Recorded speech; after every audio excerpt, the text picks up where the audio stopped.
On va partir tout de suite à Beyrouth où nous y attend notre correspondant Serge Berberi, puisqu'on le sait, le Liban a lui aussi été entraîné dans la guerre après les tirs du Hezbollah sur l'État hébreu. Nouvelle frappe aujourd'hui, notamment sur Beyrouth et Baalbek, où on compte 4 morts. De son côté, le Hezbollah affirme avoir visé le siège des industries aérospatiales israéliennes, ainsi qu'une base militaire à l'aide d'un missile de précision. Situation d'extrême tension donc. Bonjour Serge, vous êtes à Beyrouth pour France 24.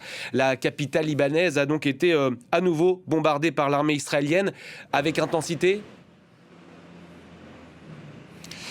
Tout à fait, mais vous savez, maintenant, après une matinée qui a été marquée par plusieurs frappes très fortes, eh bien, un calme relatif semble s'être installé à Beyrouth, à partir de la mi-journée, et aussi calme relatif dans les environs de la capitale. Les bombardements de ce matin se sont concentrés principalement sur la banlieue sud. Ce bastion du Hezbollah a été visé à plusieurs reprises. Avant certaines frappes, l'armée israélienne avait diffusé des appels à évacuer plusieurs immeubles. De grandes colonnes de fumée se sont élevées au-dessus de cette banlieue qui est densément peuplée. Mais vous savez, les frappes ont aussi visé d'autres secteurs autour de la capitale. Pour la première fois depuis le début de la guerre, une frappe a touché la région de Hazmieh.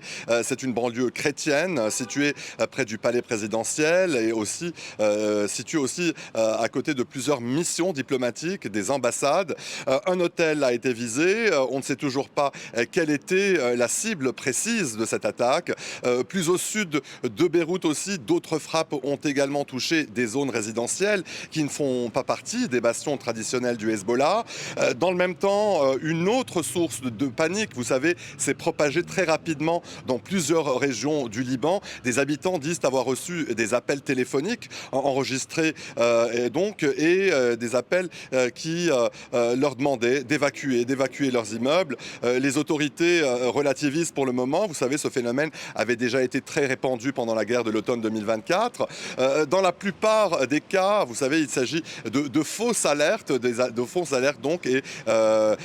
qui feraient partie d'une guerre psychologique ou parfois de mauvais canulars.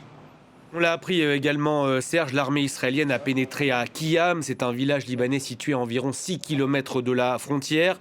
Les habitants qui vivent au nord du fleuve Litani sont eux appelés à évacuer.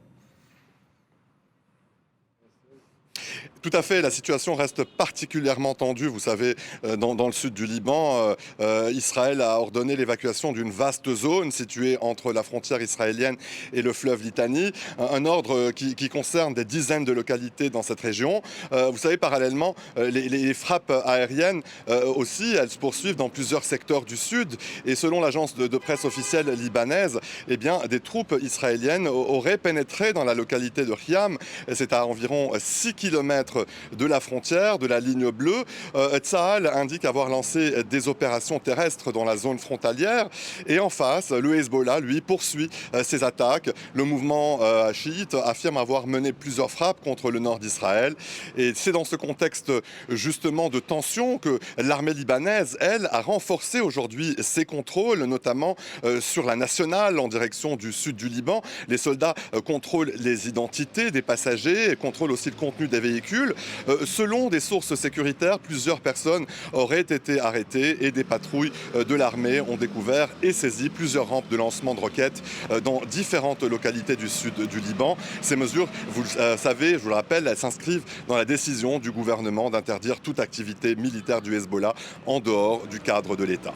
On découvre à l'antenne ces images en direct de Beyrouth où des panaches de fumée gris s'échappent.